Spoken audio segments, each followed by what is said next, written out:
வணக்கம் சொந்தங்களே, எல்லாருக்கும் காலை வணக்கம்.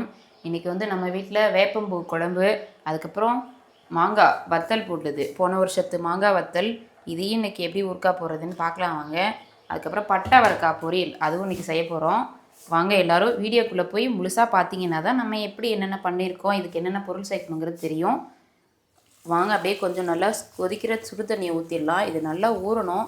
இதில் நிறைய உப்பு போட்டு காய வச்சுருக்கோம் இல்லையா, கொஞ்சம் நல்லா மொறுமொறுன்னு காஞ்சிருக்கு பாருங்கள். எவ்வளோ செயின்னு தண்ணியெலாம் இழுக்குதுன்னு. அப்படியே கொஞ்சம் நேரம் நல்லா ஊற விட்டுடலாம். பாருங்கண்ணே, நல்லா அப்படியே இன்னும் கொஞ்சம் நேரம் இந்த தண்ணியிலே இருந்துச்சுன்னா நல்லா ஊறிட்டு இதில் இருக்கிற அந்த உப்பு எல்லாம் கொஞ்சம் கரைஞ்சி போயிடும். அதுக்கப்புறம் நல்லா கழுவிட்டு இதை எப்படி ஊறுக்காய் போடுறதுன்னு பார்க்கலாம் வாங்க. பாருங்கள், நம்ம வீட்டு கோழி தக்காளி பறிக்க தக்காளியே காய்ச்சிக்கிட்டே இருக்கும். அந்தளவுக்கு சலிக்காமல் காய்க்கும். எல்லாமே அப்படியே திராட்சை கொத்து போல் அழகாக இருக்குது பாருங்களேன். ரொம்ப புளிப்பாகவும் இருக்கும் இந்த தக்காளி. பார்க்க சிறுசாக இருந்தாலும் நல்ல புளிப்பு தன்மையோடு இருக்கும். சாப்பிட்றதுக்கும் அப்படியே வாயில் வெறும் வாயிலே சாப்பிட்லாம், டேஸ்ட்டாகவும் இருக்கும். இதோ கொத்தா திராட்சை போல் அழகாக இருக்கா.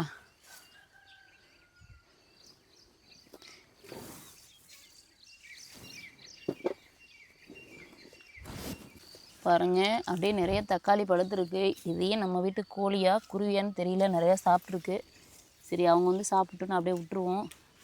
கொத்து கொத்தாக எல்லாம் இந்த வெயில் காலங்கிறதுனால ஒரே முட்டை எல்லா பழமும் பழுத்துருச்சுது. ஒட்டுக்க எல்லா காய்கறிகளும் பழுத்துருந்துன்னா எப்படி ஆகிறது.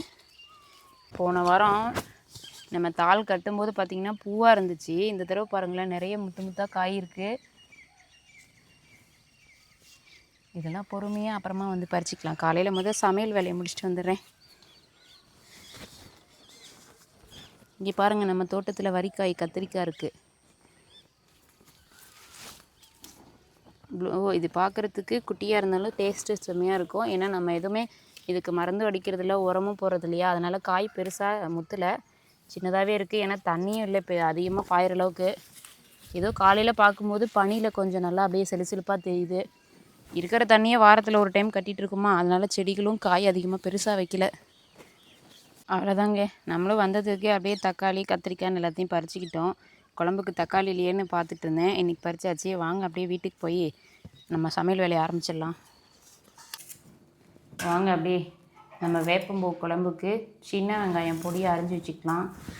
கொஞ்சம் பூண்டு, அப்புறம் கொஞ்சம் தக்காளி எல்லாமே அரிஞ்சு வச்சுட்டு அவரைக்காய் எல்லாத்தையும் அரிஞ்சு முடிச்சுட்டு நம்மளும் அப்படியே குழம்பு வைக்க போயிடலாம். அழகி, உங்கள் அம்மாட்ட இருப்பியா? வீட்டுக்கே வந்துடுற சாமி. அம்மா இங்கே தான் இருக்கேன், வாங்க வாங்க, இங்கே வாடா, சமைச்சிட்டு இருக்குண்டா, வாடா. உங்கள் அம்மா கூட இருப்பாளான்னு பேர் பாருங்களேன். அவங்க அம்மா எல்லாம் காட்டில் இருக்காங்க, இவன் மட்டும் என்னையை தேடிட்டு இங்கேயே இருக்கா. வாடி பாசக்கரப்பில், என்ன சாமி வேணும்? பா, சரி வாடி தங்கம். வாங்க அப்படியே நம்ம வேப்பம்பூ குழம்புக்கு தேவையான பொருள் எல்லாமே எடுத்தாச்சு. சின்ன வெங்காயம், தக்காளி, பூண்டு, ஒரு 4 வரமிளகாய், கொஞ்சம் ஜீரகம், தேங்காய் அரைச்சது, புளி கரைச்சல், அப்புறம் அப்படியே கொத்தமல்லி இலை, அதுக்கப்புறம் வேப்பம்பூ எடுத்தாச்சு. வாங்க இப்போ வேப்பம்பூவை லேசாக ஒரு வறுத்துக்கலாம். வறுத்து போட்டோன்னா நல்லா வாசமாக இருக்கும். நம்ம எத்தனை தான் காய்கறிகள் சாப்பிட்டாலும் இது போல் வேப்பம்பூவில் குழம்பு வச்சு சாப்பிட்டா உடம்புக்கு ரொம்பவுமே நல்லது, சத்தும் கூட. இது வறுத்து அப்படியே போட்டால் கூட கொஞ்சம் பூவாக தெரியும், ஒரு மாதிரி கருப்பாக தெரியும். இதை நல்லா அரைச்சி பொடி பண்ணி போட்டுக்கிட்டிங்கன்னா இது புளிக்குழம்பு மாதிரியே தான் தெரியும். இது அப்படியே கொஞ்சம் அனல் கம்மியாக வச்சு வறுத்திங்கன்னா நல்லா வாசம் வந்துடும். ஒரு 2 நிமிஷம் வறுத்திங்கன்னா போதும். இதை அப்படியே பாத்திரத்தில் மாற்றிக்கலாம். தாளிப்புக்கு தகுந்த அளவுக்கு எண்ணெய் ஊற்றிக்கலாம்.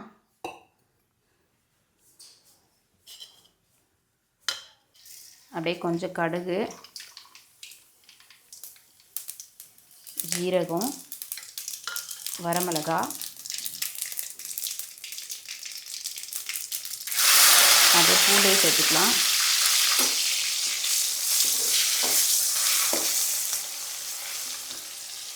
அரிஞ்சு வச்ச வெங்காயம், சின்ன வெங்காயம் சேர்த்து சாப்பிட்றது உடம்புக்கு நல்லது. நல்லா கொஞ்சம் தாளிப்பு கொடுத்துக்கலாம்.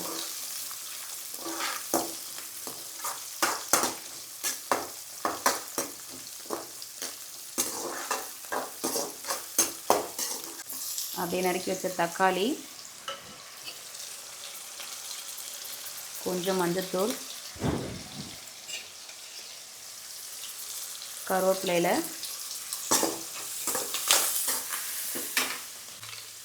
அப்படியே கொஞ்சம் உப்பு போட்டு நல்லா வதக்கி விட்டுக்கலாம்.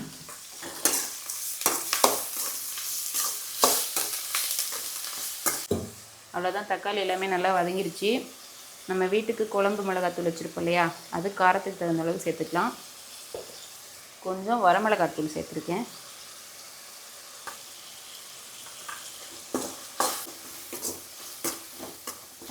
இதை அப்படியே கொஞ்சம் தண்ணி ஊற்றி ஒரு 2 நிமிஷம் நல்லா வேக வச்சுக்கலாம்.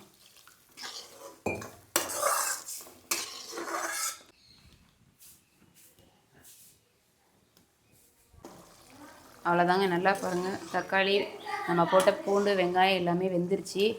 அப்படியே கொஞ்சம் தேங்காய் அரைச்சி ஊற்றுந்தே வச்சு போட்டுடலாம். உங்களுக்கு எந்தளவுக்கு தண்ணி வேணுமோ அந்தளவுக்கு சேர்த்துக்கோங்க. அப்படியே புளி கரைச்சலும் நமக்கு எந்தளவுக்கு புளி தேவையோ அந்தளவுக்கு வச்சுக்கலாம். நம்மளும் காட்டில் மேட்டில் அலையிறதுக்கு கொஞ்சம் புளி சுருக்குன்னு இருந்தால் தான் நம்மளுக்கும் சாப்பாடு கொஞ்சம் தொண்டையில் இறங்கும். அவ்வளோதான், ஒரு கொதி விட்டோடனே இறக்கிடலாம். அங்கே நல்லா கொதிச்சிருச்சு. அப்படியே நம்ம பொடியாக்கி வச்ச வேப்பம்பூவையும் இதோட சேர்த்துக்கலாம்.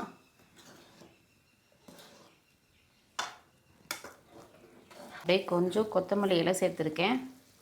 அவ்வளோதாங்க, அப்படியே எடுத்து வச்சுட்டு வேப்பம்பூ குழம்பு ரெடி ஆயிடுச்சு.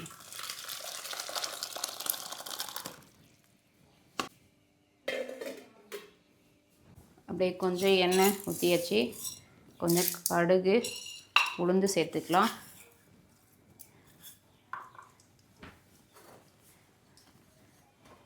அப்படியே வெங்காயம் தக்காளி சேர்த்து ஒரு வதக்கினதுக்கப்புறம் அப்படியே அவரைக்காய் சேர்த்துக்கலாம். பார்க்குறதுக்கு தான் அவரைக்காய் பட்டையாக இருக்குது, டேஸ்ட்டும் நல்லாயிருக்கும். கொஞ்சம் மஞ்சள்தூள், காரத்துக்கு தகுந்த அளவுக்கு வரமிளகாத்தூள் சேர்த்துக்கலாம். கொஞ்சம் உப்பு சேர்த்து நல்லா வதக்கி விட்டு அவ்வளோதாங்க, கொஞ்சம் தண்ணி ஊற்றி அப்படியே வேக வச்சிடலாம். அப்படியே மஞ்சள் குட்டிக்கு ஸ்கூலுக்கு டைம் ஆயிடுச்சு. அவங்களே அப்படியே சீவி பொட்டு வச்சு பூ முடிச்சாதான் மஞ்சள் குட்டிக்கு மனசடையும். ஏன் சாமி? ஊவா சாப்பிட்டியா? எல்லாத்துக்கும் ஊன் தவிர வேறு எதுவுமே வாயில் வராதா? சும்மா நேரத்தில் டவ டவ டவன்னு வாயடிக்கிற. அவ்வளோதான், காய் வெந்துருச்சு. அப்படியே கொஞ்சம் துருவி வச்சு தேங்காய் போட்டு கொத்தமல்லி போட்டு இறக்கிடலாம். அவ்வளோதான், அவரைக்காய் பொரியல் ரெடி.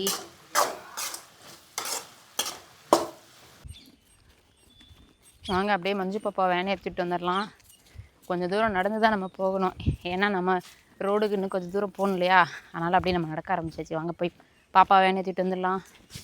அப்படியே வாங்க, வெயில் நாளைக்கு பழைய சாதம், கம்மஞ்சோறு, கேழ்வரகு களி, சோள சோறுன்னு சாப்பிட்றதுக்கு நல்லா இருக்கும்னு மோர் மிளகா வத்தல் போடுறோம். மோர், கொஞ்சம் உப்பு போட்டு நல்லா கூம்பை பறிச்சுட்டு அலசி வச்சுருக்க பச்சை மிளகாய் இது கூட சேர்த்துக்கலாம்.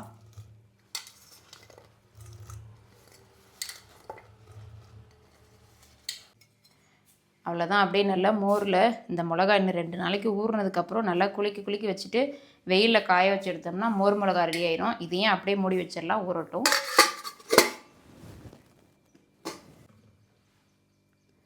விளக்கெண்ணெய்,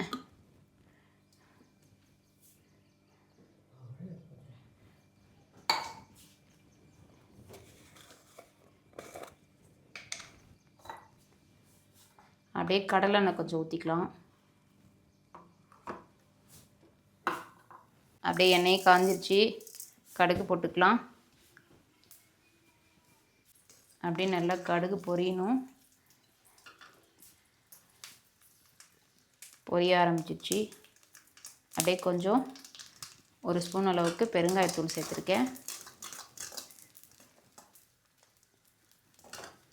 அப்படியே நம்ம ஊற வச்ச மாங்காய் வத்தல், இது கூட உப்பு சேர்த்துருக்கிறதுனால நம்ம உப்பு போட தேவையில்லை. தண்ணியை வடித்து அப்படியே கொட்டிக்கலாம்.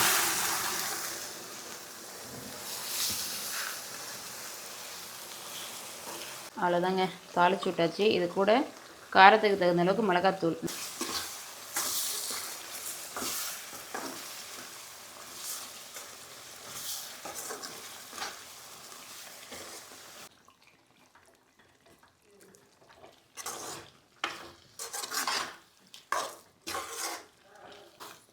அவ்வளோதான். அப்படியே நல்லா வெந்திருக்கு. ஊறுக்காய், மாங்காய் ஊறுக்காய் ரெடி ஆகிடுச்சு பாருங்கள். மாதா ஊட்டாத சோறையும் மாங்காய் ஊட்டுன்னு சொல்லுவாங்க. மாங்காயை பார்க்கும்போதே நாக்கில் எச்சு வருது. வாங்க அப்படியே போய் சாப்பிடலாம்.